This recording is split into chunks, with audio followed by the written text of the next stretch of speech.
Bienvenidos, queridos hermanos, a nuestra reunión de fin de semana. Sin duda vamos a disfrutar mucho del programa espiritual que se ha preparado y muchas gracias por vuestra asistencia a este programa.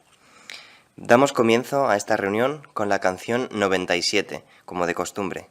En esta ocasión el tema es Nuestra vida depende de la palabra de Dios.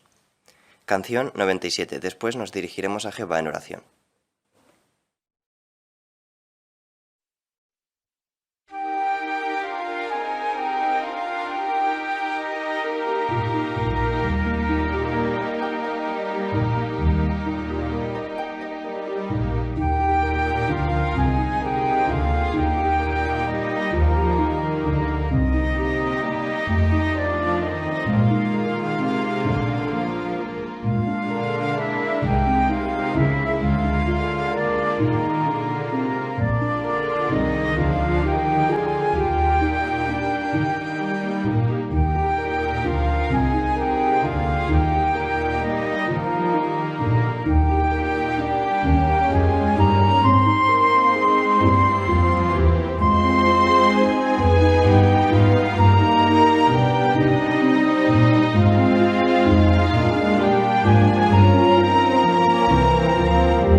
A continuación, el hermano David Boluda nos va a presentar el discurso especial titulado ¿Dónde encontrará una esperanza segura? Vivimos en un mundo en el que la vida puede ser muy variada. Factores como la cultura, la situación económica, el clima y muchos otros factores pueden hacer que la vida de unos difiera mucho de la de otros. Sin embargo, a pesar de todas esas diferencias, hay algo que todos tenemos en común. ¿Qué es? Pues todo ser humano, sin excepción, sufre y pasa por problemas graves. No importa nuestra cultura, no importa nuestra situación económica, no importa el clima del lugar donde vivimos y cualquier otro factor que pudiéramos imaginar, el sufrimiento es algo común a todo ser humano. Esta realidad de la vida fue muy bien descrita hace miles de años por un hombre que sufrió todo tipo de calamidades. Él dijo lo que está registrado en el libro bíblico que lleva su nombre, el libro bíblico de Job. Vamos a leer su descripción leyendo los versículos 1 y 2 del capítulo 14. Job, capítulo 14, versículos 1 y 2. El hombre, nacido de mujer, tiene una vida corta y llena de problemas. Brota como una flor y luego se marchita. Huye como una sombra y desaparece. Qué descripción tan clara de la realidad de la vida, ¿verdad? Cuando enfrentamos situaciones problemáticas y calamidades, algo vital es tener esperanza. ¿Qué es exactamente la esperanza? Una definición sencilla podría ser la de confiar en lograr algo o que algo que deseamos se realice. Notemos que la verdadera esperanza es más que solo pensar en ese logro o incluso algo más que desearlo. Implica estar firmemente convencido de que eso sucederá. Mucha gente desea que algo suceda, quizás hasta nosotros mismos deseamos lograr algo, pero si no se está firmemente convencido de que eso ocurra, eso no es esperanza verdadera. La esperanza verdadera en realidad es un estado de ánimo, implica vivir convencido de que lo que esperamos en verdad ocurrirá. Y ese estado de ánimo es el que nos da fuerzas y nos ayuda a seguir adelante. La pregunta es, ¿dónde podemos conseguir una esperanza de ese tipo? Pues la única esperanza verdadera y segura está en la Biblia. Y en este discurso vamos a analizar dos ideas relacionadas con esta esperanza. La primera, ¿qué es exactamente esa esperanza? ¿Qué ofrece la Biblia? ¿Qué realidad presenta delante de nosotros? Y en segundo lugar, hablaremos de por qué puede usted confiar en esta esperanza. Sin embargo, antes de analizar estas dos ideas, tenemos que contestar primero otra pregunta. ¿Por qué hay tanto sufrimiento? Pues vamos a hablar un poquito sobre esta cuestión. En primer lugar, hay que mencionar que Jehová, nuestro Creador, nos ve como sus hijos. Para cualquier padre, como es Jehová para nosotros, Él no desea que sus hijos sufran, le duele vernos sufrir. Y por eso, cuando creó a los primeros seres humanos, Adán y Eva, los creó con unas condiciones y en un entorno en el que nunca tuvieran que sufrir. Entonces, ¿por qué sufrimos? Bueno, Adán y Eva optaron por desobedecer a Dios y eso trajo consecuencias nefastas tanto para ellos como para sus hijos. Todos envejecieron y murieron, así que nosotros, que somos hijos de Adán y Eva, también nos enfermamos, envejecemos y morimos. Eso es fácil de entender si pensamos en un hijo que opta por desobedecer a sus padres. Sus padres le quieren muchísimo, no desean que sufra y les duele mucho cuando ven a su hijo sufrir, pero la realidad es que no pueden evitarlo. El hijo tiene la libertad de elegir y si opta por seguir sus propias decisiones y no seguir el consejo y la guía de sus padres, sufrirá las consecuencias. Las sufrirá él y probablemente, con toda probabilidad, las sufrirán sus hijos. Ahora bien, alguien podría decir, bueno, comprendo que Jehová Dios respete la libertad de elección de sus hijos. Comprendo también que a Jehová le duela verlos sufrir. Pero al fin y al cabo Jehová Dios es el Todopoderoso. Él no tiene la limitación que tienen los padres humanos. ¿No podría hacer algo para liberar a sus hijos de ese sufrimiento? Bueno, pues un pasaje de la carta del apóstol Pablo a los cristianos de Roma arroja luz sobre este importante asunto. Vamos a analizar este pasaje en detalle con el fin de comprender por qué hay tanto sufrimiento y por qué lo permite Jehová. Vamos a buscar juntos la carta a los Romanos, capítulo 8, y leeremos, por favor, los versículos 20 y 21. Romanos, capítulo 8, versículos 20 y 21. Porque la creación fue sometida a la inutilidad, no por su propia voluntad, sino por la de aquel que la sometió, tomando como base la esperanza de que la creación misma también será liberada de la esclavitud a la corrupción y tendrá la gloriosa libertad de los hijos de Dios. Vamos a analizar con más detalle algunas expresiones de este pasaje. En primer lugar, leímos que la creación fue sometida a la inutilidad. ¿Qué significa esta expresión? Según una obra de consulta, este término define la inutilidad de un objeto que no cumple el cometido para el que fue diseñado. Y ese es exactamente el caso de los seres humanos. Los seres humanos fuimos hechos para vivir para siempre, para formar una familia unida y perfecta y cuidar de la tierra hecha un paraíso. Sin embargo, nuestra existencia es dolorosa y a menudo está llena de frustraciones. Por eso podemos decir, en cierto sentido, que los seres humanos, la creación, está sometida a la inutilidad en el sentido de que no estamos viviendo en las condiciones para las que fuimos hechos.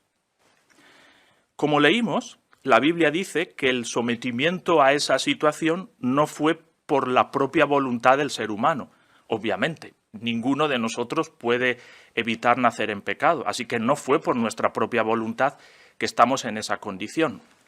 La Biblia dice, como leímos, que fue por la voluntad de aquel que la sometió. ¿Quién es exactamente? Bueno, pues la clave para entender quién sometió a la humanidad a esta condición es leer justo la frase siguiente que hay después y que leímos.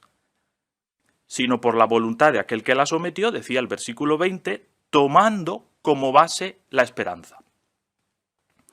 ¿Quién sometió a la creación a esa condición? Pues alguien que a la vez podía dar una esperanza. ¿Y quién es el único que puede ofrecer una esperanza de liberación a la humanidad? Pues Jehová, sin duda alguna. Así que fue Jehová quien sometió a la creación a este estado. ¿Y por qué? ¿Por qué lo hizo? Bueno, cuando Adán y Eva se rebelaron contra Dios, se planteó un desafío a la soberanía de Jehová. El desafío fue que los seres humanos podrían vivir mejor por sí solos, sin depender de la gobernación de Jehová. Podrían vivir felices de modo independiente. En esas circunstancias y ante ese desafío, ¿qué decisión podría haber sido más justa que someter a la creación a la inutilidad? Es decir, permitir un tiempo para que la humanidad sufriera, es verdad, algo para lo que no estaba hecho, pero a fin de resolver la cuestión. Pues eso exactamente es lo que Jehová hizo. Y aquí es donde tenemos el punto importante que conecta con la idea central de este discurso. Es Jehová quien ha sometido a la creación a esa condición, tomando como base la esperanza. En otras palabras, Jehová tolera el sufrimiento por una razón justa y sabia, pero a la vez ese periodo de sufrimiento tiene un fin, porque está basado o sustentado en una esperanza, la esperanza de acabar con ese sufrimiento y reparar todos los daños que la rebelión de Adán y Eva ha causado. Bueno, pues ya hemos entendido por qué hay tanto sufrimiento, hemos aprendido que Jehová está tolerándolo, tomando como base la esperanza, como leímos en la Biblia, así que ahora estamos en condiciones de analizar la primera cuestión que antes planteamos. ¿En qué consiste esta esperanza? Bueno, si tuviéramos que contestar de forma sencilla a esta pregunta, diríamos que Dios acabará con el sufrimiento de la humanidad usando su reino. Este es el reino por el que Cristo nos enseñó a orar en la oración modelo. En realidad, millones de personas piden eso, sabiéndolo o no, cuando oran de acuerdo a esa oración con las conocidas palabras «que venga tu reino». Pero, ¿qué pasará exactamente cuando el reino de Dios gobierne la tierra? Pues vamos a tratar de contestar esta pregunta recreando en nuestra mente por unos minutos cómo será la clase de vida que la Biblia describe bajo el reino de Dios. Una de las mejores descripciones que podemos encontrar en la Biblia de ese tipo de vida es la que encontramos en el último libro de la Biblia, el libro de Apocalipsis. Así que leamos juntos, por favor, los versículos 3 y 4 del capítulo 21. Apocalipsis, capítulo 21, versículos 3 y 4. El versículo 3 dice: «Luego oí una voz fuerte que salía del trono y decía: Mira, la tienda de Dios está con la humanidad. Él residirá con ellos y ellos serán su pueblo. Dios mismo estará con ellos». Si notamos, este versículo que acabamos de leer describe el momento en el que el reino de Dios estará ya gobernando. ¿Y cuáles serán las condiciones de vida en ese momento? Versículo 4, leamos. «Y les secará toda lágrima de sus ojos, y la muerte ya no existirá, ni habrá más tristeza, ni llanto, ni dolor. Las cosas anteriores han desaparecido». Fijémonos en la siguiente imagen. Encontramos una descripción del tipo de vida que nos espera. Reflexionemos con un poquito más de detalle en cada una de las escenas de esta imagen. Y fijémonos primero en la escena a la izquierda de la imagen. Ahí vemos a una madre que tuvo quizá que enfrentarse a la terrible y dolorosa tragedia de perder a su hijo en la muerte y ahora lo está recibiendo resucitado. Lamentablemente, nadie estamos exentos de sufrir la muerte de nuestros seres queridos. Cuando eso ocurre, siempre es una tragedia terrible. No importa cómo ocurra, tampoco importa cuándo ocurra. Vivir esa experiencia en verdad es algo desgarrador. Si usted ha pasado o está pasando ahora mismo por una dolorosa tragedia como esa, pregúntese lo siguiente. ¿Puede imaginarse a sí mismo abrazando a su hijo, a su padre, a su madre, a su hermano o a su amigo de nuevo? Y además de la felicidad de recibir de nuevo a sus seres queridos, ¿puede imaginarse también vivir desde ese momento en adelante con la seguridad de que ya nunca más volverán a morir? Eso es lo que leímos en Apocalipsis 21:4. Entre otras cosas leímos, la muerte ya no existirá. Pues eso es parte de la esperanza que da la Biblia. Fijémonos de nuevo en la imagen. Fijémonos ahora en la escena derecha de la imagen. En la parte de atrás de esta escena vemos en el fondo azul a una mujer sentada, desgarrada, sufriendo quizás por algún percance. ¿Verdad que no es difícil recordar momentos así en nuestra vida? Momentos pasados o presentes. Y no es cierto que aunque haya pasado tiempo, cuando esos recuerdos vienen a nuestra mente y corazón, no dejan de atormentarnos. Notemos lo que dice al respecto otra promesa bíblica relacionada. La encontramos en el libro bíblico de Isaías, capítulo 65, que podemos leer juntos. Isaías, capítulo 65, y leeremos el versículo 17. Son palabras de Jehová mismo. Isaías 65, 17. Porque miren, voy a crear unos nuevos cielos y una nueva tierra. Y notemos, y las cosas del pasado no serán recordadas ni vendrán al corazón.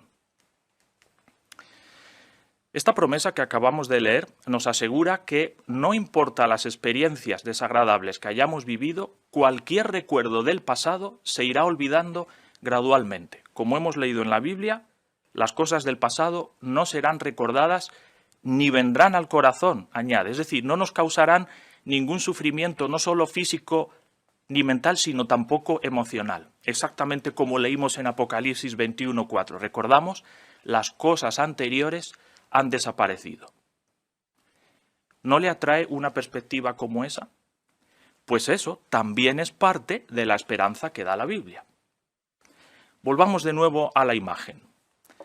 Y fijémonos ahora en la escena central. Ahí podemos ver otras causas comunes de sufrimiento. En el fondo azul de la imagen vemos a un hombre luchando con su enfermedad sin poder andar por sí mismo. También vemos a niños padeciendo hambre por las condiciones injustas de este mundo. ¿Hay esperanza para estas condiciones? También la hay. Fijémonos en otra promesa bíblica que encontramos ahora en el Salmo 37:11. Leámosla, por favor. Salmo 37:11.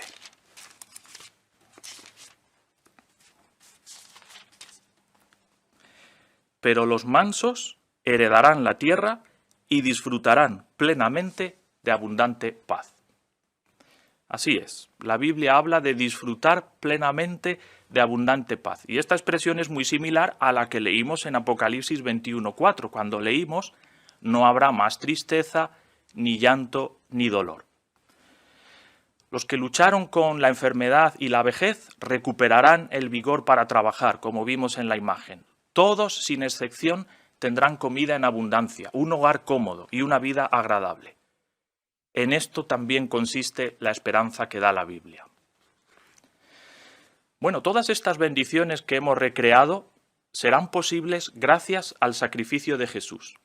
El significado de este sacrificio y la muerte de Jesús las recordaremos todos los testigos de Jehová en todo el mundo el próximo 15 de abril. Así que aprovechamos esta ocasión para invitarlo a acompañarnos en esta reunión especial, donde podrá aprender más sobre este tema.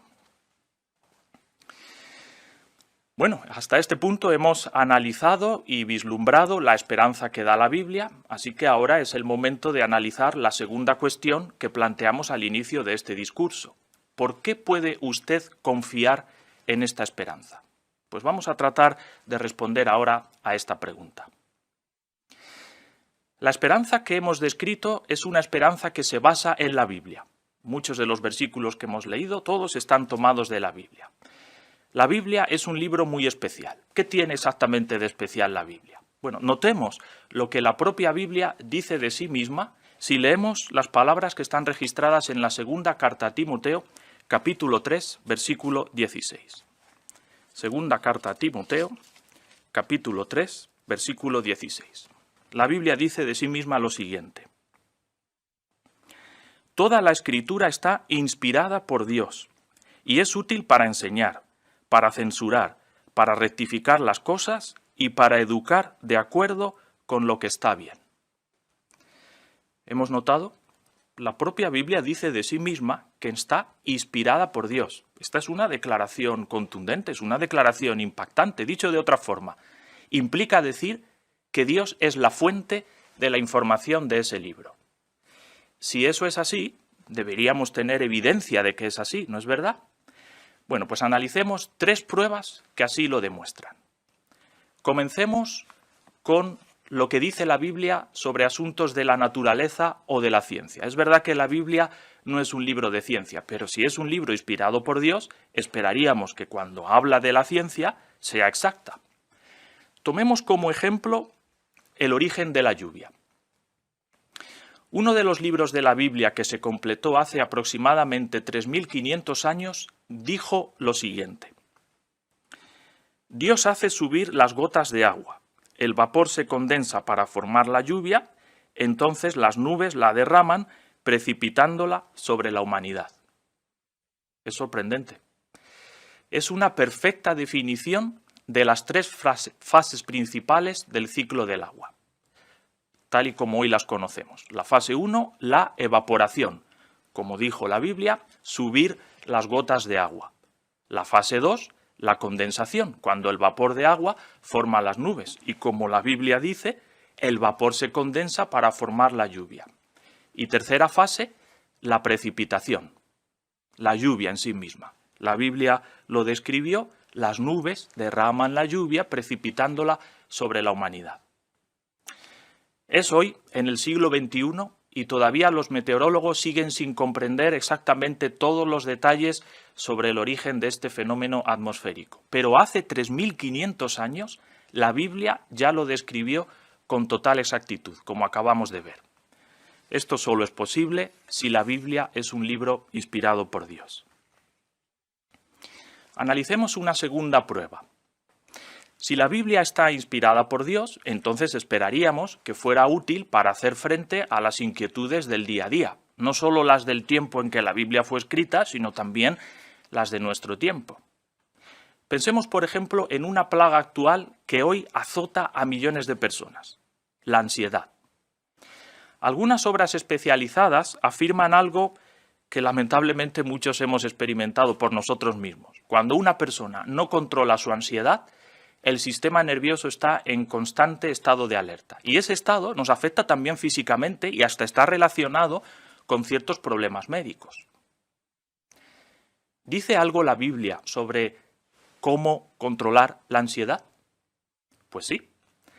Consideremos 2 ejemplos, 2 consejos que la Biblia contiene. El primero de ellos: preocuparse en exceso es inútil. Notemos cómo una traducción, la traducción en lenguaje actual, traduce unas palabras de Jesús. Esta traducción dice: ¿creen ustedes que por preocuparse vivirán un día más? Bueno, así es. La preocupación en sí misma no hace que las cosas mejoren, ni alarga nuestra vida ni un solo segundo, quizás lo contrario. Un segundo consejo de la Biblia: vivir día a día. Notemos este consejo de Jesús que también está registrado en la Biblia. Él dijo lo siguiente: nunca se angustien por el día siguiente, porque el día siguiente traerá sus propias preocupaciones. Bastante hay con los problemas de cada día. Es verdad, la Biblia no es un libro de autoayuda, pero estos consejos que acabamos de considerar son vitales para controlar la ansiedad, están ayudando a millones de personas y están respaldados y avalados por los expertos en salud mental. ¿Cómo es posible que un libro tan antiguo contenga consejos sobre problemas tan actuales? Pues la respuesta es obvia: porque ese libro está inspirado por Jehová, quien perfectamente conoce la naturaleza humana. Hablemos de una tercera evidencia, las profecías, algo que especialmente impresiona a muchos. Si la Biblia está inspirada por Dios, entonces las profecías que contiene deben haberse cumplido. Consideremos un ejemplo. La profecía de la caída y desolación de Babilonia. Babilonia por un tiempo fue la ciudad más grande del mundo. Fue el centro de un poderoso imperio que dominó Asia Occidental durante siglos. Pues bien, un escritor bíblico profetizó con 200 años de antelación que un conquistador llamado Ciro tomaría Babilonia y que esta ciudad quedaría deshabitada para siempre. ¿Ocurrió así? Pues 200 años después de esta profecía, Ciro el Grande conquistó Babilonia. Para el año 200 de nuestra era ya se decía que la ciudad estaba deshabitada y hoy Babilonia sigue en ruinas. Bueno, ¿cómo es posible que detalles como el nombre del conquistador o el resultado final de la ciudad se pudieran predecir con tanta exactitud 200 años antes de que eso ocurriera y que además eso se haya cumplido exactamente? ¿Cómo es eso posible? Pues solo es posible si el escritor de esa profecía fue inspirado por Dios. Bueno, ¿a qué conclusión llegamos después de analizar estas tres evidencias? Pues podemos encontrar la respuesta en el libro de Isaías. De nuevo, vamos a leer ahora el capítulo 46, versículo 10. Isaías, capítulo 46, versículo 10, que son palabras de Jehová mismo también. Ahí leemos. Desde el principio yo predigo el final, y desde mucho tiempo atrás cosas que todavía no se han hecho. Notemos ahora. Yo digo, mi decisión se mantendrá, y haré cualquier cosa que yo desee. Así es. Las promesas de Dios son seguras. Jehová Dios mismo dice, mi decisión se mantendrá, como hemos leído, y haré cualquier cosa que yo desee. Así que hay razones poderosas para confiar firmemente en la esperanza que da la Biblia. Esa es la decisión de Jehová que se mantiene y ese es su deseo. Bueno, pues hasta este punto hemos analizado cuál es la esperanza que da la Biblia, también hemos analizado por qué podemos confiar en ella, pero nos queda una cuestión vital por considerar. ¿Qué puede hacer usted para confiar en esta esperanza? Bueno, pues para contestar esta pregunta vamos a ver un vídeo. En este vídeo vamos a conocer a dos personas que han experimentado y todavía experimentan los efectos de situaciones muy angustiosas. Prestemos mucha atención a lo que han hecho y todavía hacen para confiar en la esperanza que da la Biblia y cómo esta esperanza les ayuda. Veamos el vídeo.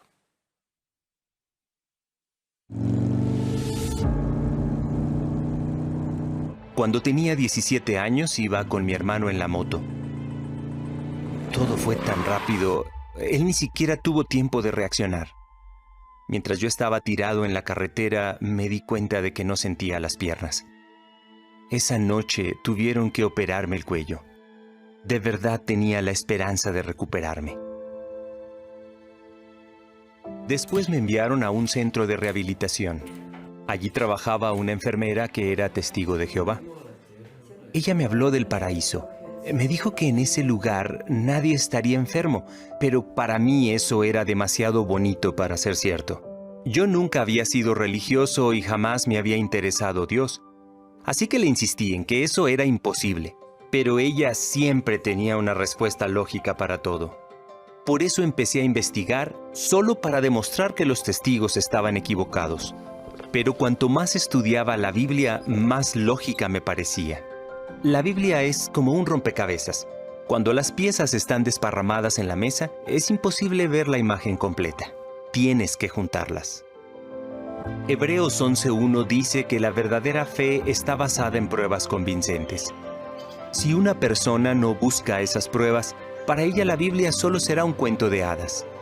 Cuando encontré las razones lógicas que explican por qué sufrimos, por qué morimos, cómo se arreglarán los problemas, me llené de paz.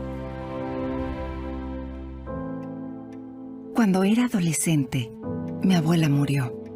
Para mí fue muy duro porque la quería muchísimo y era mi mejor amiga. Algunos familiares me dijeron que tenía que llevar a cabo algunos rituales para que el espíritu de mi abuela no me hiciera daño.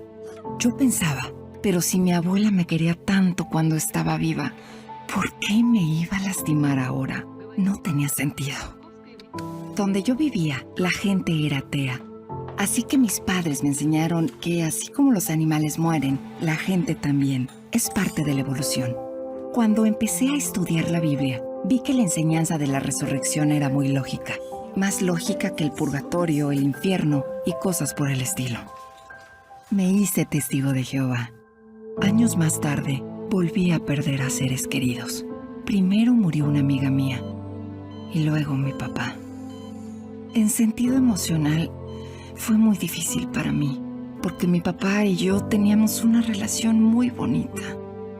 Me di cuenta de que necesitaba fortalecer mi esperanza en la resurrección. Volví a repasar las pruebas que da la Biblia y me volví a convencer de que eran muy lógicas. Si no entiendes lo que te está pasando, te aferras a cualquier esperanza y, lamentablemente, la gente suele creerse lo primero que le dicen. Sin embargo, la Biblia es muy clara cuando habla de la muerte.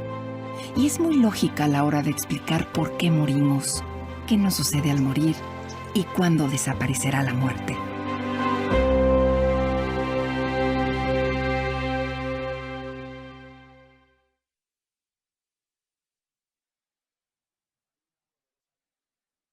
Hay una poderosa lección que aprendemos de estas dos animadoras experiencias. El hecho de que exista una esperanza y de que ésta sea segura no hace por sí mismo que eso sea útil para nosotros.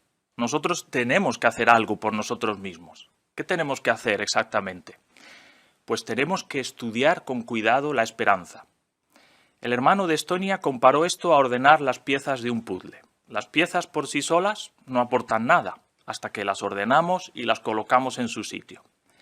Igualmente, nosotros tenemos que ordenar y colocar las piezas de la esperanza de la Biblia, por así decirlo, en nuestra mente y corazón para que realmente la esperanza tenga sentido. Tenemos que estudiar con cuidado y esmero sobre esa esperanza. Y no solo eso, aun cuando ya hayamos hecho eso, hay que seguir fortaleciendo esa esperanza, como explicó la hermana de Finlandia. Ella ya creía firmemente en la resurrección, pero necesitaba fortalecer de nuevo esa esperanza cuando tuvo que enfrentarse otra vez a la pérdida de sus seres queridos. En conclusión, como dijimos en la introducción de este discurso, el sufrimiento es algo común a todo ser humano. Ninguno de nosotros puede evitarlo y puede ser muy doloroso. Sin embargo, hemos aprendido la razón por la que hay este sufrimiento. También hemos hablado de la esperanza que la Biblia da para acabar con tal sufrimiento. Y también hemos hablado de razones muy poderosas para confiar en esa esperanza. Por lo tanto, hagamos nuestra parte, fortalezcamos esa esperanza una y otra vez. Si así lo hacemos, como expresó el hermano de Estonia, a pesar de hacer frente a situaciones muy difíciles, viviremos en paz, mirando al futuro con alegría y esperanza, porque sabemos que la esperanza que da la Biblia es segura y pronto se hará realidad.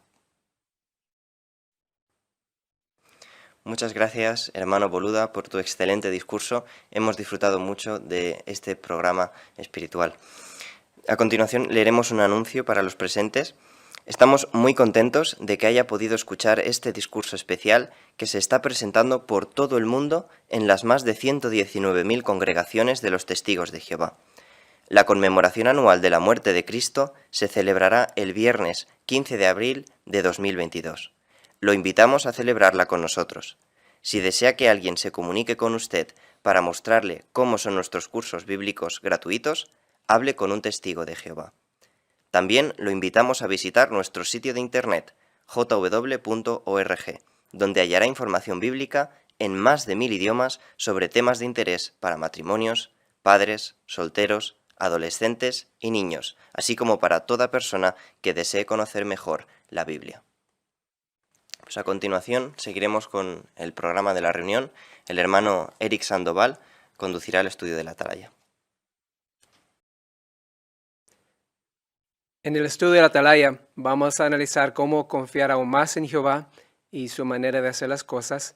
Comenzaremos con una canción, así que invitamos a todos a ponerse de pie para entonar juntos la canción número 3. Tú me das fuerza, confianza y valor. Se basa en Proverbios capítulo 14, versículo 26.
Sin duda una preciosa canción que nos prepara para el estudio de la Atalaya. El artículo de estudio número 6 lleva como título, es una pregunta: ¿confiamos en la manera en la que Jehová hace las cosas? Y el texto principal se extrae de Deuteronomio capítulo 32, versículo 4. Él, refiriéndose a Jehová, es la roca. Y ahora notemos la siguiente expresión: todo lo que hace es perfecto. Entonces, cuando pensamos en cómo Jehová hace las cosas, según estas palabras de Moisés, hace todo de manera perfecta.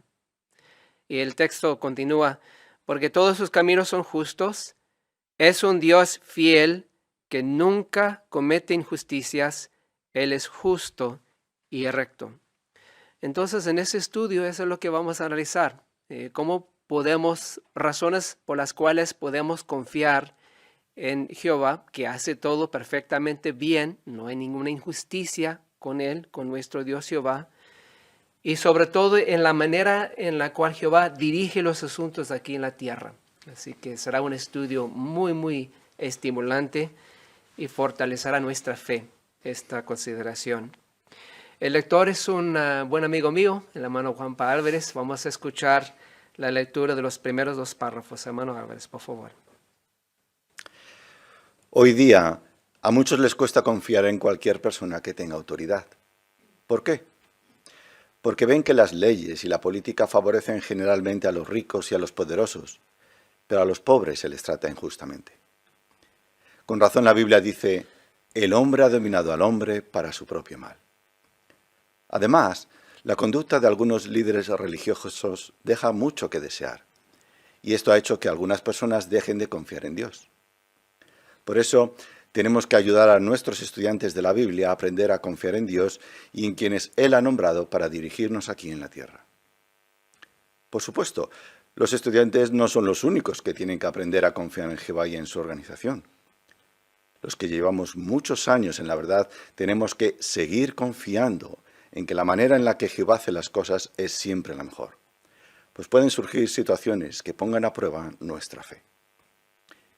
En este artículo veremos 3 de ellas. Primero, cuando leemos ciertos relatos de la Biblia. Segundo, cuando recibimos instrucciones de la organización de Jehová. Y tercero, cuando nos enfrentemos a pruebas en el futuro.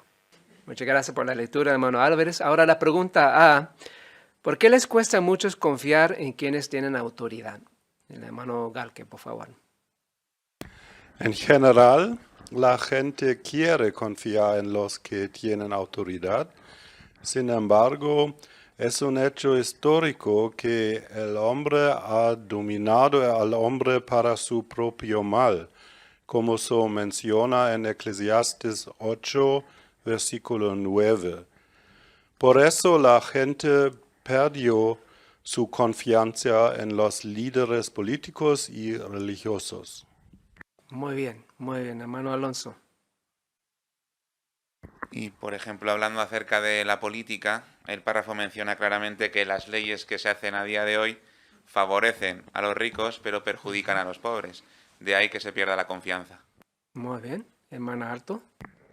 Y aunque los líderes religiosos tendrían que ser ejemplos de imparcialidad, pero no lo son, su conducta no es parcial, deja mucho que desear, así que como las personas les ven como representantes de Dios, pues dejan de creer en Dios. Gracias, hermana Álvarez, Arantxa.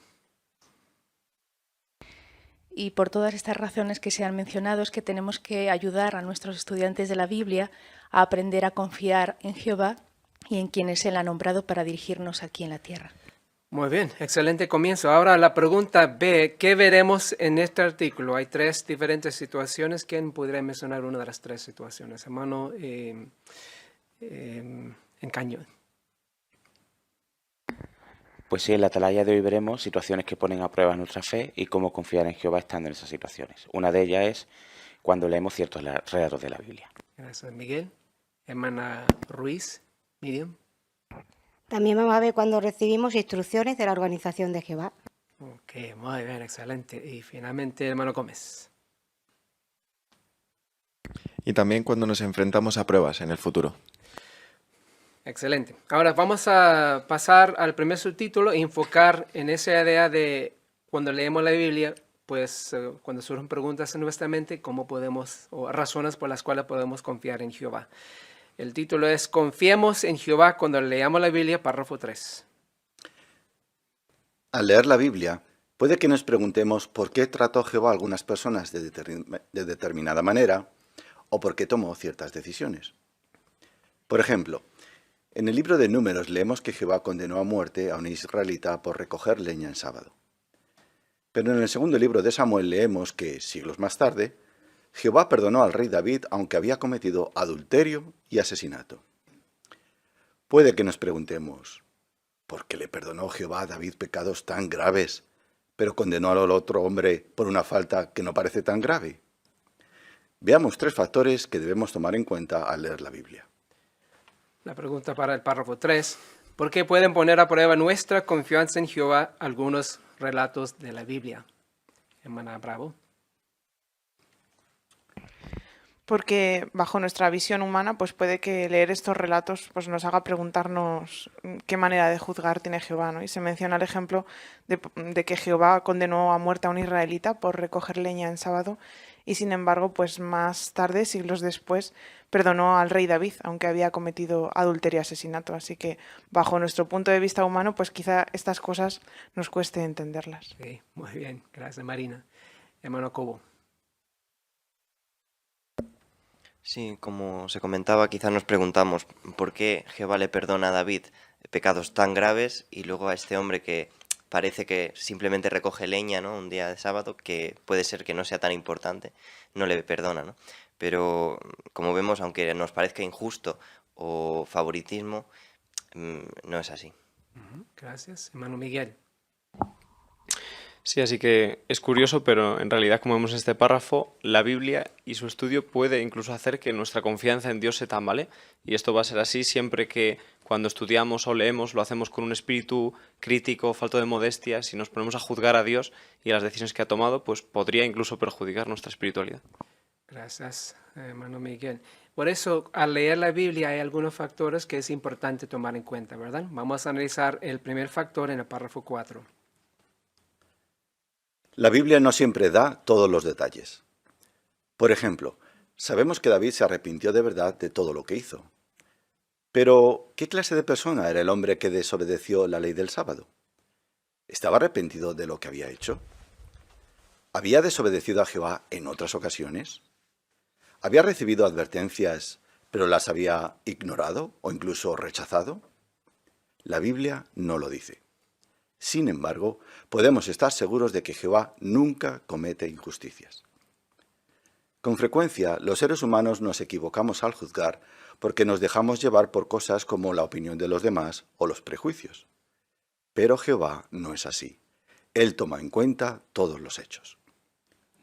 Cuanto más conozcamos a Jehová y sus normas, más confiaremos en sus decisiones. Así que, si al leer la Biblia nos surgen preguntas que por ahora no podemos responder, lo que sabemos de Jehová es más que suficiente para confiar en que Él es justo en todos sus caminos. Antes de plantear la pregunta del párrafo 4, queremos leer los dos textos citados en el párrafo, Génesis 18, 20 y 21 y Deuteronomio 10, 17. Un lector para Génesis 18, 20 y 21, hermano Arto, y Deuteronomio 10, 17, hermana Alonso. Así que Jehová dijo: los gritos de queja contra Sodoma y Gomorra son muy fuertes, y sus pecados son muy graves. Voy a bajar para ver si las quejas que me han llegado son ciertas, y de veras si están comportando tan mal. Y si no son ciertas, lo sabré. Porque Jehová su Dios es el Dios de dioses y el Señor de señores, el Dios grande, poderoso e imponente, que no trata a nadie con parcialidad ni acepta un soborno. Muy bien, ahora la pregunta: ¿cómo nos ayuda en Génesis 18, 20, 21, Deuteronomio 10, 17 a confiar en las decisiones de Jehová? Hermano Isaac Rodríguez. Pues ahí notamos cómo Jehová se toma la molestia de preocuparse personalmente de cómo son los asuntos. Por ejemplo, vemos el contraste con los seres humanos, que nos equivocamos al juzgar.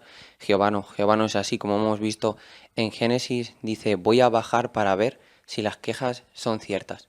Así que Jehová nunca se equivoca. Él toma en cuenta todos los hechos. Gracias, me encantó ese punto también, ¿eh? Hermano Acuña. Y Deuteronomio nos recuerda que Jehová es el Todopoderoso y además que obviamente no obra con parcialidad ni acepta sobornos. Así con él no hay corrupción, como veíamos que sucedía con los políticos, ¿no? Que muchas personas los rechazan por su comportamiento, pero Jehová siempre ha obrado con justicia. Muy bien, gracias. Hermano Oyes.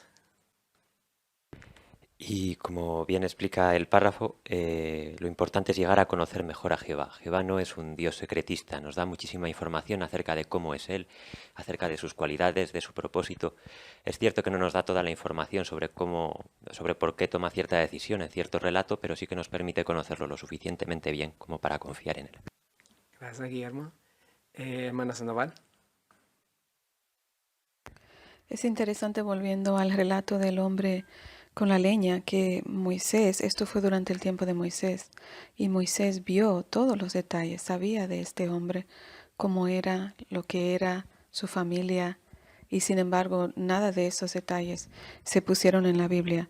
Entonces, de nuevo, Jehová tenía una razón, porque Moisés solo puso los detalles que se registran sobre este hombre. Y lo que sí sabemos, como ya se enfatizó, es que Jehová juzga con justicia y sin parcialidad. Muy bien, gracias Rita. Hermano Clavero. Así, si al leer un relato bíblico pues nos surgen preguntas o nos falta algún detalle, pues no es cuestión de buscar todo el mínimo detalle del relato para así poder confiar, sino, como comentaba antes el hermano Yes, esforzarnos por conocer mejor a Jehová, porque cuando los conocemos mejor, pues vemos lo que dice el Salmo 145:17, que Él es justo en todos sus caminos. Y esto es lo que nos va a dar confianza en Él. Muy bien, excelente, Isaac. Entonces, cuando quizás en un relato bíblico no entendemos por qué, y quizás surge la pregunta que ¿cómo es posible? No entiendo, me cuesta comprender. ¿Qué deberíamos recordar en ese momento? Si a veces no entendemos un relato, ¿por qué sucedió algo? ¿Qué deberíamos recordar? Hermana Juárez. Pues que Jehová no va a dar todos los detalles y tenemos que esperar. Podemos pasar ese relato que no entendemos del todo, porque más adelante es fácil que sigamos conociendo más cualidades de Jehová, cómo actúa siempre en justicia, y podamos entender mejor cómo es su proceder. Muy bien, excelente. Y como dice el párrafo justo antes de Deuteronomio 32, versículo 4, ¿qué idea se recalca ahí? Hermano Carlos Bermejo. Pues que Jehová nunca comete injusticias, y luego también al final se destaca que Jehová es justo en todos sus caminos, así que no hay duda. Gracias. Párrafo 5. La imperfección empaña nuestro sentido de la justicia. Como Dios nos hizo a su imagen, no nos gustan las injusticias. Pero como somos imperfectos, podemos equivocarnos al juzgar, incluso cuando creemos que tenemos toda la información. Recordemos, por ejemplo, lo que le pasó a Jonás. Él se enojó mucho cuando Jehová decidió mostrarles misericordia a los habitantes de Nínive. Sin embargo, gracias a la decisión de Jehová, se salvaron más de 120.000 ninivitas. Al final, era Jonás el que estaba equivocado, no Jehová. La pregunta para el párrafo 5, ¿qué efecto tiene la imperfección en nuestro sentido de justicia? Hermano de la Rosa. Sin imperfección, lo que provoca en nosotros es nublarnos la vista, no ver las cosas como realmente son. Y el párrafo nos muestra un ejemplo muy claro en el que Jonás fue a advertir a la ciudad de Nínive que tenía 120.000 ninivitas que Jehová había dicho que los iba a destruir. Jonás se centró pues en las cosas malas que habían estado haciendo, no en el arrepentimiento que luego posteriormente pues llegaron a demostrar. Y ese pensar en que tenían que ser destruidos le cegó la mente y no entendió luego el cambio de postura que tuvo el propio Jehová. Así vemos la diferencia que hay muchas veces entre nuestro punto de vista imperfecto y el punto de vista perfecto que tiene Jehová en cuanto a las cuestiones. Hermana Gauque. Y otro ejemplo, en el capítulo 18 de Ezequiel, Jehová explica que si alguien malvado comienza a hacer lo que es justo, conservará su propia vida. Y por otro lado, si alguien justo renuncia a su justicia y actúa mal, morirá por eso. Obviamente algunos israelitas no estaban de acuerdo, pero Jehová dijo: «Oh casa de Israel, ¿de verdad son mis caminos los que son injustos? ¿Acaso no son los caminos de ustedes los que son injustos?» Esto muestra que la gente a menudo tiene una visión equivocada de la justicia, como si mirara a través de lentes empañados. Gracias, Claudia. Muy bien. Hermano Alonso. Y el párrafo al comienzo nos recuerda que cuando vemos situaciones que no son justas, sentirnos un poquito dolidos es normal, porque como recuerda Génesis 1:26, estamos hechos a la imagen de Jehová y podemos desarrollar y mostrar cualidades como las suyas, como puede ser la justicia. Pero también el párrafo nos recuerda, como ya se ha mencionado en Jonás, que tenemos algo en contra, que es que somos imperfectos. Por tanto, no podemos fiarnos de nuestro sentido de justicia porque no está equilibrado. Muy bien. Hermana Acuña, Vicky. Y en el texto de 1 de Samuel 16:7 se nos recuerda que Jehová ve las cosas de una manera muy distinta a la del hombre, y que el hombre, por ejemplo, vemos solo lo que está delante de nuestros ojos, pero Jehová, Él tiene el poder de ver el corazón, algo que nosotros nunca somos capaces de hacer, así que podemos confiar plenamente en el juicio divino. Gracias, Becky. Muy bien. Y cuando, según el recuadro, la última frase, yo creo que vale la pena leerla, porque cuando nos resulta difícil entender por qué Jehová hizo una cosa de cierta manera, me encanta cómo esa última frase, ¿verdad?, expresa el punto. Un lector, por favor, del recuadro. A ver, hermano Escaño. Cuando eso sucede, es nuestra manera de ver las cosas la que está mal, no la de Jehová. Muy bien. Ahora el párrafo 6. Jehová no nos debe explicaciones a los seres humanos. Es cierto que en el pasado Jehová permitió que algunos de sus siervos opinaran sobre decisiones que él había tomado o iba a tomar. Y a veces explicó por qué había tomado cierta decisión. Pero él no tiene la obligación de explicarnos por qué hace las cosas. Él es nuestro creador y no necesita que le demos el visto bueno para hacer nada, ni antes ni después de hacerlo. ¿Por qué no está obligado Jehová a darnos explicaciones? Hermana Nelly. Pues porque es que Él es el que nos ha creado y no necesita que le demos nosotros el visto bueno por lo que ha hecho. Y como muestra aquí Isaías, ¿quién puede aconsejarle a Jehová? ¿Quién puede enseñarle? ¿Quién puede decirle lo que es justo y transmitirle conocimiento, ¿no? Y como dice luego Isaías 55:9, los caminos de Jehová están muy por encima de los del ser humano. Muy bien, gracias, hermana Juárez. Hermana Harto.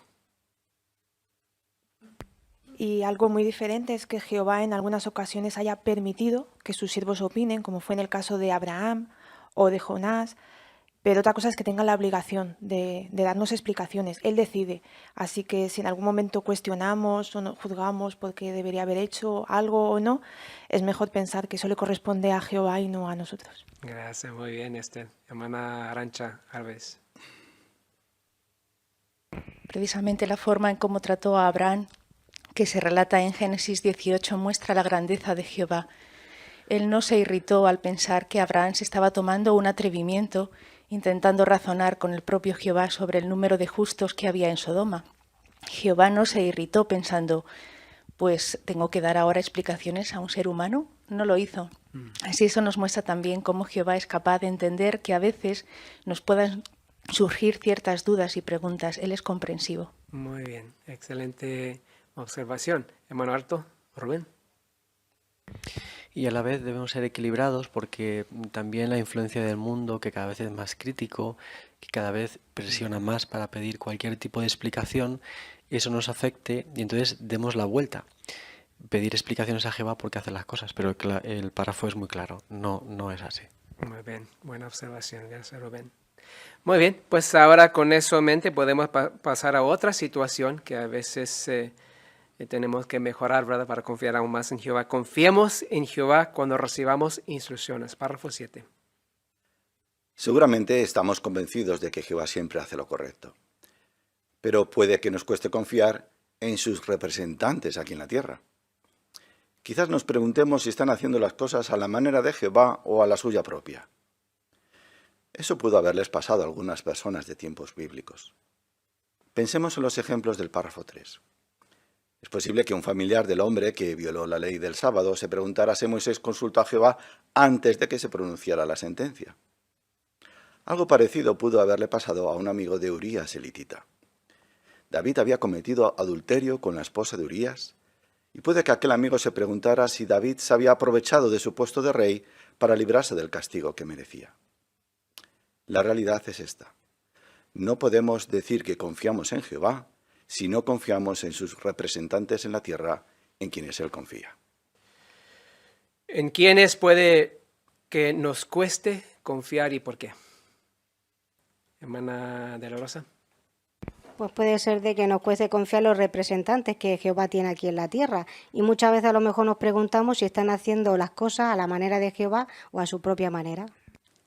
Gracias, hermana Miriam. Hermano Rodríguez. Isaac. Por ejemplo, esta misma situación pudo haberla vivido algún familiar de aquel hombre que violó la ley del sábado cuando estaban cortando leñas y se preguntara, bueno, Moisés quizás consultó la ley a Jehová, se aseguró de que esto debería de ser así. Pues esto también nos podría pasar a nosotros, no confiar en los representantes de Jehová aquí en la tierra. Muy bien, hermano Golke. En términos generales, el desafío para nosotros es aceptar que confiar en Jehová significa confiar también en sus representantes terrenales. Si aceptamos este principio, no cuestionaremos la dirección recibida por la organización de Jehová. Muy bien, muchas gracias, hermano Gunther. Hermana Alonso. ¿Y eso por qué es importante? Pues porque Jehová mismo ha depositado su confianza en ellos. Si Él ha confiado en ellos, ¿quiénes somos nosotros para no hacerlo? Buena pregunta, muy bien, gracias. Muy bien, ahora, y la última frase para mí también es muy directa, pero realmente expresa lo que es el punto clave. ¿Quién pudiera destacar esa idea? Hermano Clavero. Pues dice, la realidad es esta, no podemos decir que confiamos en Jehová si no confiamos en sus representantes en la tierra, en quienes Él confía. Muy bien, sí, excelente. Ahora párrafo 8. Hoy día, Jehová usa al esclavo fiel y prudente para dirigir la parte terrestre de su organización. Igual que el cuerpo gobernante del siglo I, este esclavo dirige la obra mundial y les da instrucciones a los ancianos de las congregaciones. Los ancianos se encargan de que se sigan estas instrucciones en las congregaciones. Si seguimos las instrucciones de la organización y de los ancianos, demostraremos que confiamos en la manera en la que Jehová hace las cosas. Muy bien, leemos el texto citado en la pregunta, Hechos 16, 4 y 5. Un lector, por favor. Hermano Miguel, Gabriel. Mientras viajaban de ciudad en ciudad, les transmitían a los hermanos las decisiones tomadas por los apóstoles y los ancianos que estaban en Jerusalén para que las obedecieran. Como resultado, las congregaciones continuaron haciéndose firmes en la fe y creciendo día tras día. Ahora la pregunta, ¿qué similitud hay entre lo que se menciona en Hechos 16, 4 y 5 y la manera cómo funciona la congregación hoy día? Hermano Bermejo. Pues una similitud es que las decisiones cuentan con la guía de Jehová, ¿no? Porque cuando el cuerpo gobernante del primer siglo, alrededor del año 49, tomó esta importante decisión de la circuncisión, se tomó una decisión que quizá fue sorprendente teniendo en cuenta que los apóstoles y los ancianos eran de origen judío, pero aquella decisión favoreció al ministerio y, como se ha leído en el versículo 5, el resultado fue que las congregaciones se hicieron firmes en la fe y creciendo día tras día. Hoy también podemos estar seguros de que las decisiones que el esclavo fiel y prudente toma cuentan con la guía y la dirección de Jehová. Gracias, muy bien. Hermano Gómez, Jonathan. Qué interesante que en su día también las congregaciones obedecieron y Jehová las bendijo por ello. Pues hoy vemos también el mismo resultado. Si obedecemos cada uno de nosotros los métodos que tiene Jehová y también lo hacemos como congregación, se va a ver directamente esa bendición de Jehová. Gracias, hermano Gómez. Hermano Alonso. Así que la similitud que vemos es que es el mismo canal. El cuerpo gobernante se comunica a través de las congregaciones con nosotros para poder seguir las instrucciones de Jehová y confiar en él. Muy bien, hermano Juárez. Y la estructura sigue siendo la misma. Jehová se valió de hombres imperfectos, pero con la guía de su Espíritu Santo, que sí es perfecta. Así es que hoy día también contamos con la misma estructura. Hombres imperfectos guiados por el Espíritu de Jehová, que es perfecto. Gracias, Nelly. Buen comentario. Párrafo 9. A veces puede que nos cueste apoyar las decisiones de los ancianos. Por ejemplo, en los últimos años se han reorganizado muchas congregaciones y circuitos. En algunos casos, para aprovechar mejor el espacio de los salones del reino, los ancianos les han pedido a algunos publicadores que se cambien de congregación. Si eso nos pasara a nosotros, se nos podría hacer difícil dejar a nuestros familiares y amigos. ¿Les dice Jehová a los ancianos a dónde tiene que ir cada publicador? No. Y puede que justo por eso nos cueste seguir las instrucciones que ellos nos dan. Pero Jehová confía en sus decisiones y nosotros también debemos hacerlo. Muy bien, un ejemplo muy interesante aquí en este párrafo 9. ¿En qué caso nos puede resultar difícil apoyar las decisiones de los ancianos y por qué? Hermano Oyes, Guillermo. Pues puede sernos difícil si ha habido una reestructuración en nuestra congregación, se nos ha pedido tal vez a nosotros o a algún amigo familiar que cambiemos de congregación y posiblemente tengamos sentimientos encontrados al ver que vamos a estar separados de personas con las que nos llevábamos bien. Gracias, Guillermo. Hermana Rita Sandoval. Sí, entonces es difícil cuando una decisión nos afecta personalmente y especialmente si debido a esa decisión experimentamos cierta dificultad. Y otra cosa también que lo hace difícil es si nos preguntamos si no es algo, ¿verdad?, que directamente Jehová ha dicho, sino que son decisiones basadas en guía que Jehová ha dado. Así que uno pregunta de nuevo, ¿será que están yendo fuera de la dirección de Jehová? Muy bien. Hermano Cobo, Kevin.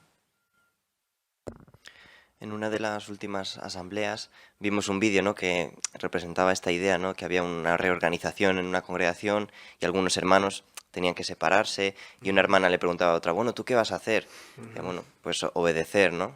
Y al final esa tiene que ser nuestra determinación, obedecer todas las instrucciones que se nos den. Muy bien, Kevin. Gracias por mencionar ese ejemplo. Hermano Harto, Rubén. La referencia que indica la atalaya planteaba que quizá haya circunstancias personales que varían sobre la final decisión que tome un hermano, como factores como el empleo, el cónyuge incrédulo o el transporte. Pero aún así, indica la referencia que existen claras ventajas espirituales y de otra índole cuando alguien pertenece a la congregación donde vive en el territorio. Así que es muy bueno que eso se tenga presente también. Muy bien. Hermano Bermejo.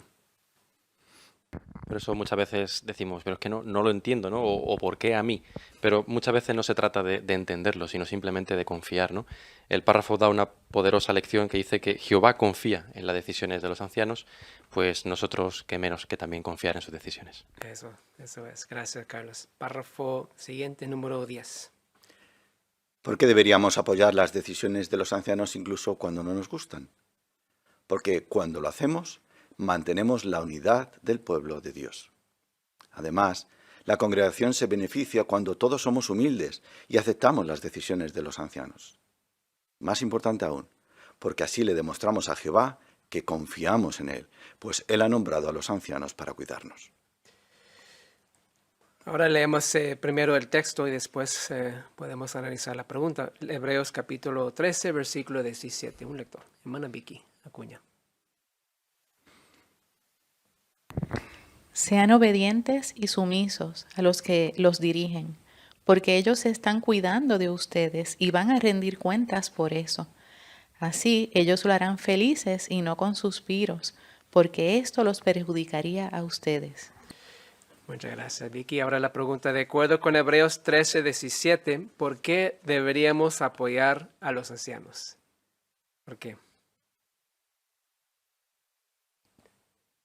Hermano Acuña. Porque Jehová nos lo pide, ¿no? Se nos dice que en el texto que debemos de ser obedientes y sumisos, porque es el canal que Jehová ha puesto en nuestros días para recibir las instrucciones. Así que si Jehová nos lo pide, ¿cómo no vamos a obedecer? Gracias. A ver, hermana Gauque. Y también el apóstol Pablo suplicó a los cristianos a hacer todo lo posible por mantener la unidad de espíritu mediante el vínculo de la paz. Hay mucho poder y urgencia en esta súplica, porque mantener la unidad es un asunto serio. Por eso todos debemos apoyar las decisiones de los ancianos sin criticarlas. Gracias, Claudia. Excelente punto. Hermano Clavero. Y también pensar que los ancianos han sido nombrados por Espíritu Santo, han sido nombrados por Jehová. Así, al apoyarles a ellos, estamos demostrando que confiamos en Jehová y además el propósito por qué han sido nombrados, ¿no? Han sido nombrados para que nos pastoren y nos cuiden. Así que nos debemos sentir contentos y agradecidos. Muy excelente punto. Gracias, Isaac. Hermano Rodríguez. Y si no fuéramos obedientes a estos hermanos que han sido nombrados por Jehová, si le pusiéramos complicaciones, ¿no? Como dice el versículo 17 de Hebreos, pues al fin y al cabo esto nos perjudicaría a nosotros mismos, sería contraproducente. Entonces queremos ser obedientes, humildes y aceptar estas decisiones. Excelente. Hermano Miguel, Gabriel. Sí, muy interesante el texto de Efesios 4, 2 y 3 que mencionaba nuestra hermana Claudia. La unidad proviene del vínculo de la paz. Así que cuestionar decisiones, hacer comentarios negativos va a crear divisiones precisamente porque no fomenta la paz, todo lo contrario, crea muchos problemas. Así que va a ser mucho más difícil para nosotros estar felices, estar gozosos en la congregación y seguir otras directrices que son muy importantes para nuestra salud espiritual. Así que tenemos que esforzarnos por apoyarlo. Gracias, Gabriel. Excelente punto. Así que tiene un efecto positivo, ¿verdad?, en la congregación cuando somos obedientes y respetamos las decisiones de los ancianos. El siguiente párrafo número 11, hermano Álvarez. ¿Qué puede ayudarnos a confiar más en la guía de los ancianos? Recordar que ellos le piden a Jehová Espíritu Santo cuando van a tomar decisiones que tienen que ver con la congregación. También toman en cuenta los principios bíblicos y las instrucciones de la organización. Desean de corazón agradar a Jehová y dar el mejor cuidado posible a los hermanos. Estos hombres fieles saben que Dios les pedirá cuentas por la manera en la que hagan su trabajo. Pensemos en lo siguiente. En un mundo dividido por el racismo, la religión y la política, nosotros nos mantenemos unidos sirviendo al único Dios verdadero. Esto es una prueba clara de que Jehová bendice a su organización. Muy bien, ahora la pregunta para este párrafo número 11. ¿Qué puede ayudarnos a confiar más en la guía de Jehová? La hermana Javier Alonso. Pues porque cuando toman las decisiones no lo hacen por su propia iniciativa, sino que lo hacen bajo oración, pidiendo el Espíritu de Jehová y tienen en cuenta todos los principios bíblicos para tomar una decisión. Por lo tanto, si confiamos en ellos, confiamos en Jehová. Muy bien, muy bien. Hermana Bravo, Marina. También pensar que dependiendo de las decisiones que ellos tomen, ellos le tienen que rendir cuentas a Jehová también. Y eso se ve en 1 de Pedro 5, 2 y 3. Dios ha puesto el rebaño a su cuidado, así que tienen que rendirle cuentas a Jehová mismo, con lo cual si tienen esa responsabilidad, pues seguro que se la tomen muy en serio. Muy bien, gracias a Marina, hermano de la Rosa. Así también recordar los intereses que les mueven a los ancianos a tomar decisiones. No son intereses personales que les lleguen a beneficiar a ellos, sino que constantemente se centran en el deseo de agradar a Jehová y de dar lo mejor para los hermanos. Por tanto, todas esas decisiones que vayan a tomar, las van a tomar muy en cuenta, basándolos en la palabra de Jehová, también en la guía del cuerpo gobernante y siempre como fin el beneficiar a los hermanos en la congregación. Gracias. Hermana Harto, Esther. Y también nos ayudará a confiar en la guía de los ancianos, ver el resultado, ¿no?, de las congregaciones, de cómo estamos. Estamos unidos, felices, sirviendo al único Dios verdadero, muy diferente a lo que vemos en el mundo, dividido en muchísimos aspectos. Así que ver el resultado, ver la bendición de Jehová también nos ayuda a confiar. Gracias, Esther. Y es como concluye el párrafo, ¿verdad? Es prueba clara de que Jehová bendice su organización. Muy bien, párrafo 12. Jehová les ha dado a los ancianos la seria responsabilidad de mantener la congregación limpia. Por eso, si un cristiano comete un pecado grave, Jehová espera que los ancianos decidan si puede seguir formando parte de la congregación. Entre otras cosas, tienen que averiguar si la persona está arrepentida de verdad. Deben analizar cuestiones como las siguientes. Aunque esa persona afirme que está arrepentida, ¿de verdad odia lo que hizo? ¿Está decidida a no volver a cometer ese pecado? Si las malas amistades la llevaron a pecar, ¿está dispuesta a cortar con ellas? Los ancianos oran a Jehová, analizan los hechos de acuerdo con lo que dice la Biblia y tienen en cuenta la actitud que demuestra la persona hacia lo que hizo. Entonces deciden si puede permanecer en la congregación o no. Dependiendo del caso, es posible que haya que expulsar al pecador. ¿Qué cuestiones deben analizar los ancianos para saber si una persona está arrepentida? Hermano Escaño. Cuestiones como si la persona de verdad odia lo que hizo, si está decidida a no volver a cometer ese pecado, si las malas amistades que la llevaron a pecar está dispuesta a cortar con ellas, y bajo estas cuestiones los ancianos orarán a Jehová, analizarán los principios bíblicos y la actitud de la persona y decidirán si la persona puede permanecer en la congregación o ha de ser expulsada. Gracias, hermano Francisco. Hermano Caulque. Los ancianos deben estar convencidos de que ha cambiado el corazón del pecador.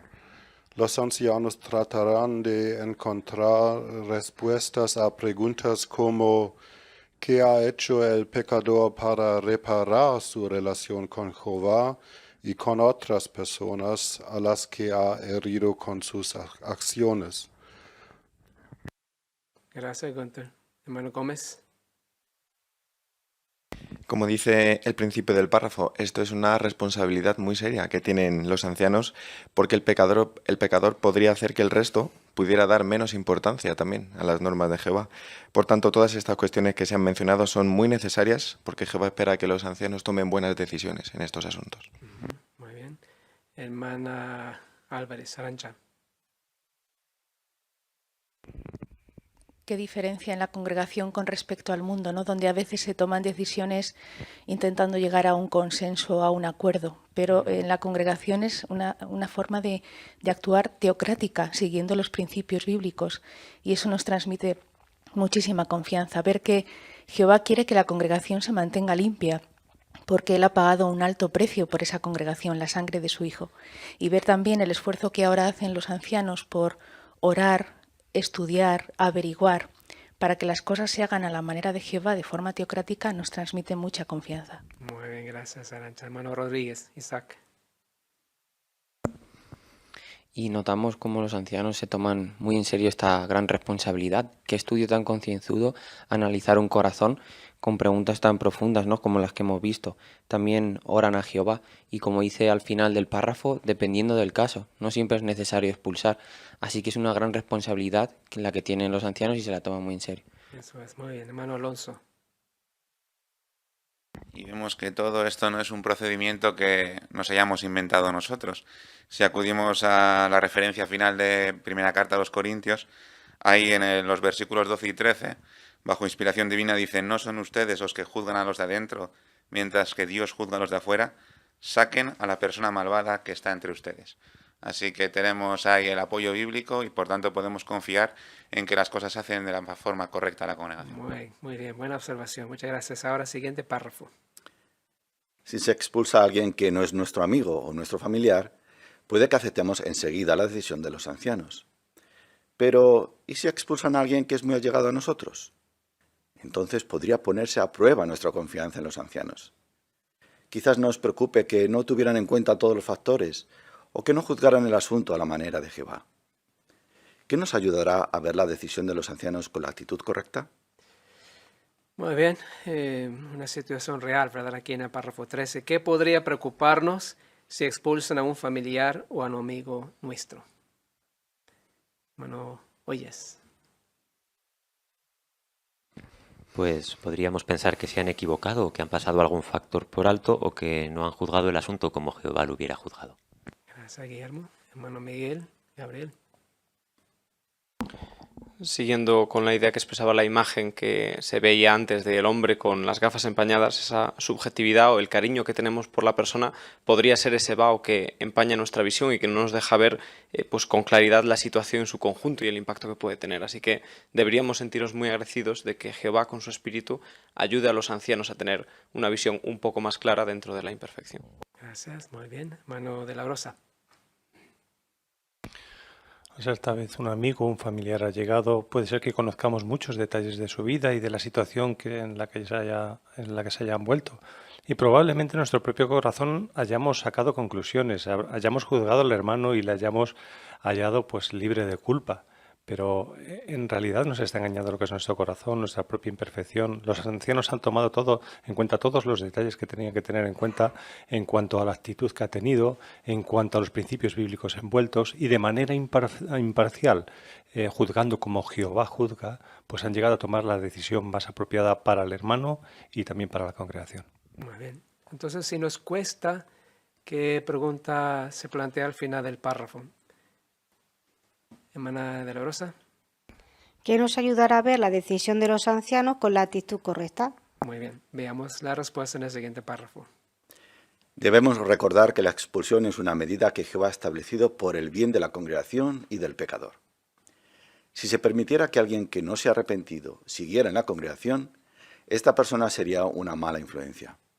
Además, es posible que no se dé cuenta de la gravedad de su pecado y de que tiene que cambiar su manera de pensar y actuar para recuperar su amistad con Jehová.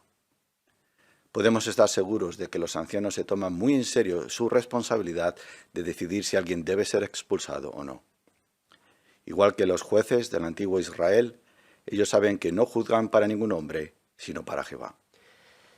¿Qué debemos recordar si los ancianos deciden expulsar a un familiar o a un amigo nuestro? Que es importante recordar. Hermano Acuña. Pues una idea importante es que la expulsión es una medida que Jehová ha puesto dentro de su organización.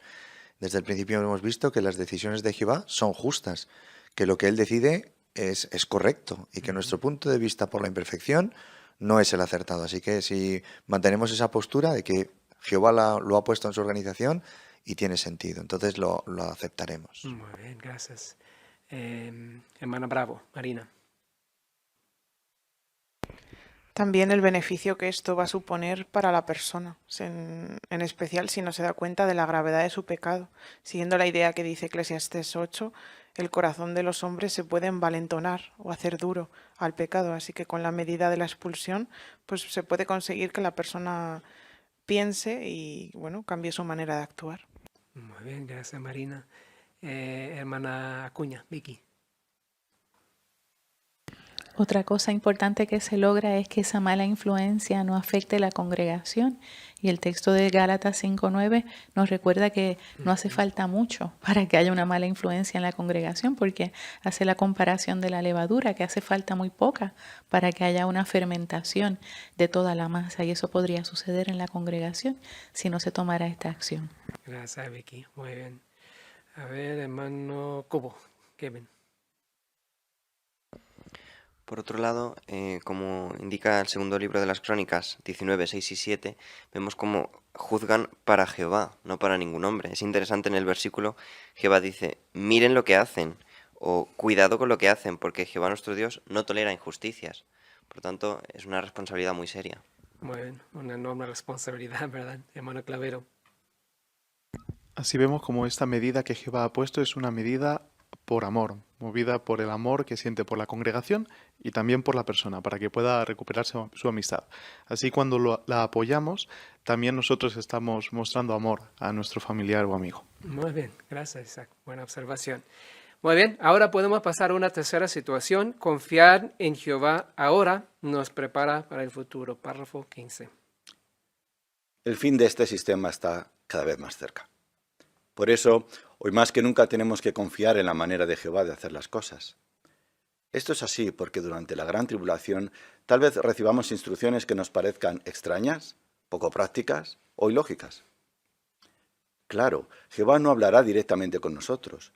Probablemente usará a sus representantes aquí en la tierra para darnos instrucciones. Ese no será el momento de dudar y preguntarnos si esas instrucciones vienen de Jehová o si los hermanos responsables están haciendo las cosas a su manera. ¿Confiaremos en Jehová y en su organización en ese momento tan importante de la historia? La manera como reaccionamos ahora a la guía de la organización nos ayudará a saber la respuesta. Si confiamos en las instrucciones que recibimos ahora y las obedecemos enseguida, probablemente hagamos lo mismo durante la gran tribulación. Ahora la pregunta para el párrafo 15. ¿Por qué necesitamos confiar hoy más que nunca en la guía de Jehová? Hermana Alonso. Ahí. Porque es un entrenamiento. Si estamos obedeciendo hoy, a lo mejor las cosas pequeñas que nos hacen cada día, en el futuro probablemente que vengan instrucciones que a lo mejor no entendamos. Pero si hoy somos obedientes y confiamos, en el futuro también lo haremos. Muy bien, gracias Jair. Excelente. Hermana Juárez. Y siguiendo en la línea del pensamiento de Jair, tenemos Lucas 16:10.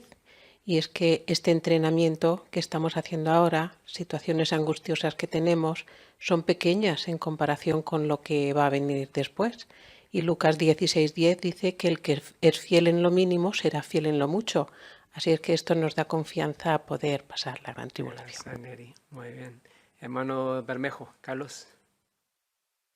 Y muchas veces en conversaciones decimos, bueno, ¿seré capaz yo de aguantar aquellas pruebas en la gran tribulación o seguiré las instrucciones que recibamos en la gran tribulación? El párrafo del enfoque es muy bueno porque a lo mejor las preguntas adecuadas son, ¿estaré aguantando bien las pruebas ahora? ¿Cómo sigo las instrucciones ahora? Porque probablemente como lo haga ahora, lo haré en la gran tribulación, que es lo que vemos también en la imagen, ¿no? El rostro de este hermano, pues, que está dudando, ¿no? Está dudando y si no lo hacemos ahora, o si dudamos ahora, tal vez podamos tener también este rostro en la gran tribulación y es algo que no querríamos. Gracias, Carlos. Excelente observación. Hermano de la Rosa. Sí, últimamente estamos recibiendo algunas instrucciones que nos pudieran parecer repentinas, a que nos reunamos nuevamente en los salones, el que tomemos ciertas decisiones, lo que se ha mencionado antes de la reestructuración de las congregaciones. Si nos vamos analizando en cómo estamos reaccionando ante estas cuestiones que pudiéramos decir son un poco más o menos livianas en cuanto a lo que va a acontecer en la parte final de este sistema, pues nos va a ayudar a evaluar si ahora estamos siendo fieles en lo poco, si podemos llegar a ser fieles en lo mucho cuando llegue el momento importante. Así es, muy bien. ¿Algún otro comentario sobre la imagen y el contraste que se ve ahí, hermano Cobo? Bueno, vemos la diferencia, ¿no?, entre los hermanos que están sonriendo, ¿no?, escuchando la nueva instrucción, y el hermano que quizá está pensando, oye, pues esto no tiene ningún sentido, vaya tontería, pero aunque posiblemente siga la instrucción, pero el tener esa actitud puede hacer que en algún momento deje de seguir las instrucciones. Muy bien. Ok, muy bien, hermano Harto. En realidad nos ayuda a reflexionar en lo que hay detrás de nuestra obediencia. No solamente obedecer, sino la actitud. Pensar si me generan dudas o genero confianza. Si genero paz o discordia. Si genero unidad o división. Entonces nuestra manera de obedecer hoy afectará también a nuestros hermanos mañana y a nosotros también. Gracias, Rubén. Hermano Acuña. De la imagen me gusta también la cara de la niña, ¿no? Está muy atenta a las instrucciones. Así, un niño atiende las instrucciones de sus papás porque sabe que eso le viene muy bien y le evita muchos problemas y peligros. ¿Acaso no vemos a Jehová como nuestro Padre, aquel que nos quiere cuidar porque somos sus hijos? Pues si actuamos de la misma manera que un niño con las instrucciones de Jehová, ante circunstancias difíciles como las que vemos que están experimentando estos hermanos, pues veremos la mano de Jehová cuidando de nosotros. Gracias, Schumann. Excelente ejemplo. Muy bien, ahora pasemos al siguiente párrafo 16. Hay otro asunto en el que debemos meditar. ¿En cuál será nuestra reacción cuando Jehová juzgue a las personas al final de este sistema? Ahora tenemos la esperanza de que muchos de los que no sirven a Jehová, entre ellos algunos de nuestros familiares, decidan hacerlo antes de que llegue el fin. Pero en el Armagedón será Jehová, mediante Jesús, el que decida lo que pasará con ellos. No nos corresponderá a nosotros decidir quién recibirá la misericordia de Jehová y quién no. ¿Confiaremos en Jehová o le daremos la espalda porque no estemos de acuerdo con lo que haya decidido? Está claro, tenemos que fortalecer nuestra confianza en Jehová ahora para poder confiar totalmente en Él en el futuro. ¿Cómo se pondrá a prueba dentro de poco nuestra confianza en las decisiones de Jehová?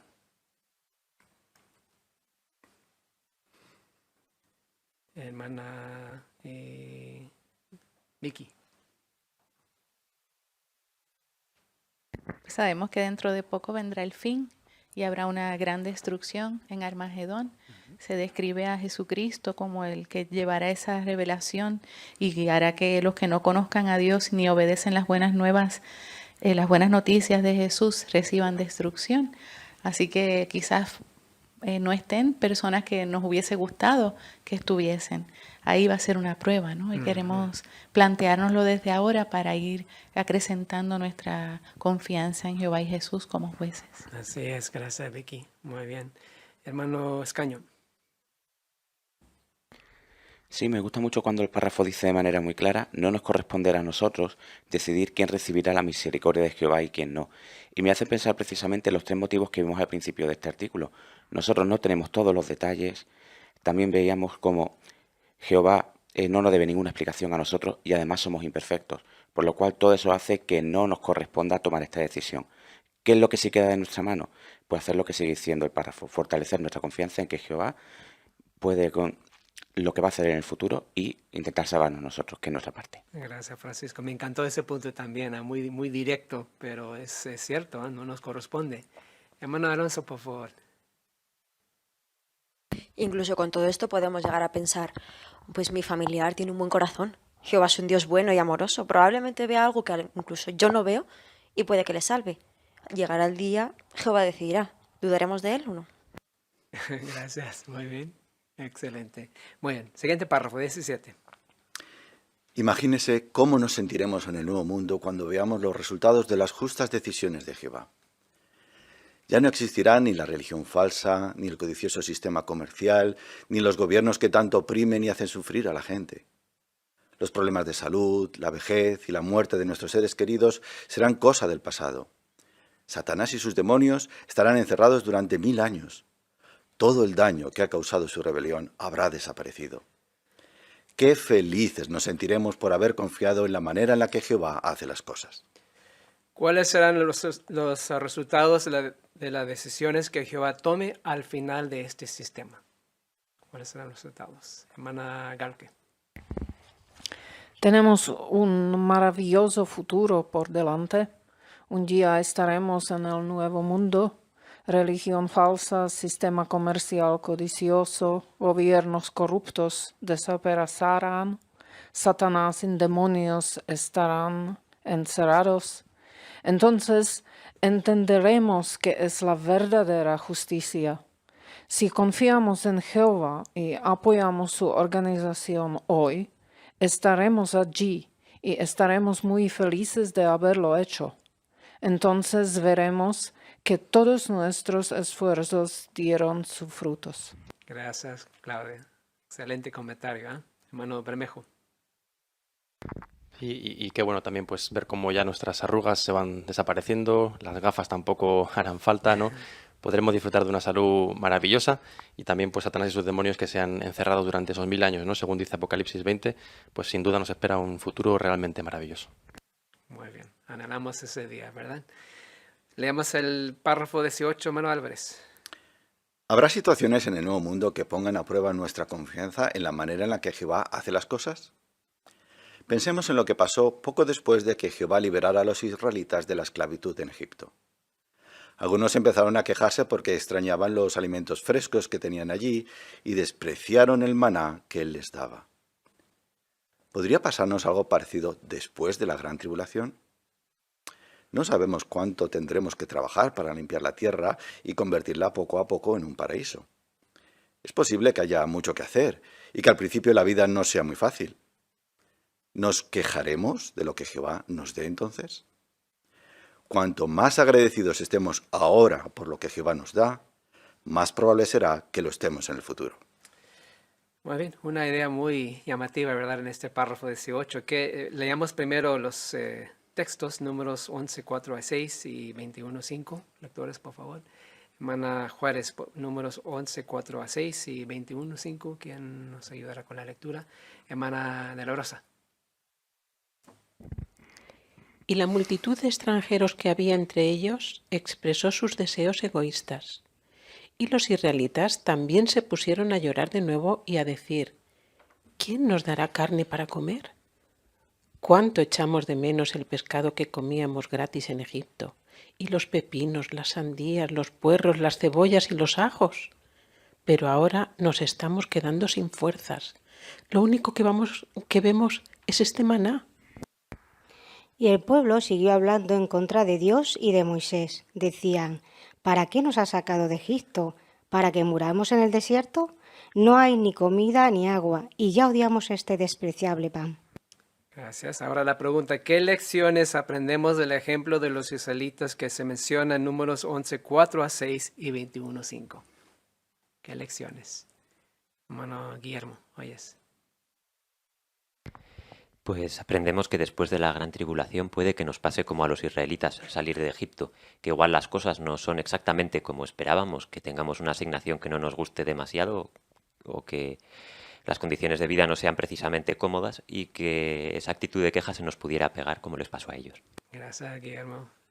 Hermana Sandoval, Rita. Sí, todavía estamos bajo el subtema que estamos en entrenamiento. Así que aprendemos, ¿verdad?, que siempre tenemos que entrenarnos en confiar en Jehová. Sabemos que desde el mismo principio de la historia humana, esa ha sido una prueba para el humano, el confiar en cómo Jehová hace las cosas. Muy bien. A ver. Hermana Bravo, Marina.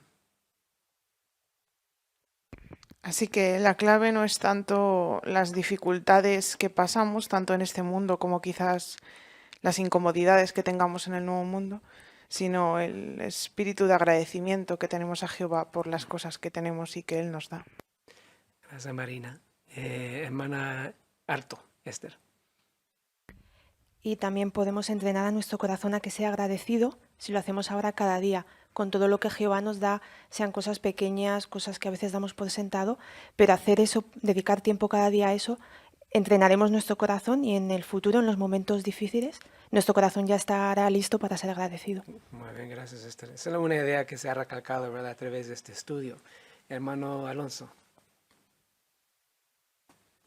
Y puede parecernos un poquito sorprendente esta idea, porque estando ya en esas condiciones, libres de todo lo que se ha mencionado en el párrafo anterior, puede que demostremos desconfianza. Según hemos leído en la Biblia, los israelitas llegaron a decir, odiamos este despreciable pan. Era un milagro. No se había visto hasta entonces nada así. Y además estaba rico de sabor, pero llegaron a despreciarlo. Nosotros podemos llegar a tener este sentimiento, aunque parezca que es imposible. Pero es que en el pasado ya sucedió. No queremos caer en este error, lo que queremos es confiar ahora y, como os ha dicho, ser agradecidos. Definitivamente, muchas gracias. Y por eso, la última frase del 18, yo creo que es la idea clave que queremos llevar a casa, ¿verdad? ¿Quién pudiera leer esa última frase? Hermana Miriam de la Rosa. Cuanto más agradecidos estemos ahora por lo que Jehová nos da, más probable será que lo estemos en el futuro. Muy bien, párrafo 19. La manera en la que Jehová hace las cosas siempre es la correcta. Y nosotros debemos estar convencidos de eso. También tenemos que confiar en las personas que Él ha elegido para llevar a cabo sus instrucciones. Nunca olvidemos lo que Jehová dijo mediante el profeta Isaías. Su fuerza dependerá de que mantengan la calma y demuestren confianza. Muy bien, muchas gracias, hermano Álvarez, por su excelente lectura como un verdadero madrileño. Gracias, buen ejemplo. ¿Cómo resumiría los puntos principales de este artículo, hermano Escaño? Tenemos que confiar en Jehová porque Él siempre hace las cosas de la manera correcta. Y para ello Él ha elegido a personas en la tierra que llevan a cabo sus instrucciones. Por tanto, confiar en Jehová también es confiar en ellos. Gracias, Francisco. Muy bien, muy bien. Pues qué estudio tan interesante, ¿eh? Tantos puntos para meditar y profundizar nuestra confianza en Jehová. Tenemos 3 preguntas más en la sección de repaso que nos ayudará en las siguientes situaciones a confiar en la manera en la que Jehová hace las cosas. La primera situación, cuando leemos algunos relatos de la Biblia, ¿qué aprendimos? Hermana Juárez, Neri. Pues tenemos que recordar que la Biblia no siempre da todos los detalles, pero sí que conocemos lo suficiente de Jehová como para confiar en su justicia. Luego también vimos la imperfección, cómo va a empañar nuestro sentido de la justicia y que Jehová no tiene por qué darnos explicaciones de por qué hace las cosas de una manera u otra. Gracias, Neri. Muy bien. La siguiente, ¿cuándo recibimos instrucciones? Hermano Gaulke. Desde un punto de vista lógico, confiar en Jehová significa también confiar en sus representantes terrenales, porque Jehová confía en ellos. Esa es una muy buena razón para seguir las instrucciones dadas por la organización de Jehová. Gracias, hermano Gaulke. Muchas gracias. Hermano Alonso. Ahí. También teniendo en cuenta que sus representantes siempre tienen en cuenta a Jehová tanto orando como estudiando su palabra. Muy bien, hermano Alonso. Y hemos visto que el modelo que se sigue ahora es igual que el anterior, en el que todos cuando leemos en la Biblia confiamos en el siglo I. El cuerpo gobernante nos comunica las decisiones y sabemos que Jehová bendice esas decisiones y queremos hacer lo que se ha conectado a la idea de mantener la paz con la confianza. Es decir, si mostramos confianza, mantenemos un buen ambiente y conseguimos unidad en la congregación. Gracias, Marcos. Y finalmente, cuando afrontemos pruebas en el futuro. Hermano Clavero. Pues el prestar atención a las instrucciones que recibimos ahora y aprender a ser obedientes y confiar en ellas. Pues esto nos va a ayudar a tener la confianza necesaria para cuando tengamos cuestiones más grandes en el futuro. Gracias, Isaac. Hermana Acuña, Vicky. Y ser muy agradecidos por todo lo que Jehová nos da. Gracias, muy bien. Qué estudio muy, muy fortalecedor, ¿verdad? Y tenemos toda razón para confiar en nuestro Dios Jehová. Él hace todo perfectamente bien, no hay injusticia, es un Dios justo y recto. Y queremos ahora en estos días seguir cultivando mayor aprecio y fe en Jehová para pues, poder afrontar las pruebas y dificultades que se aproximen. Muchas gracias, excelente comentarios, muy buena participación. Vamos ahora a concluir con una oración, canción y oración. La canción es 98, las escrituras están inspiradas por Dios y después el hermano Marcos Alonso hará la oración final.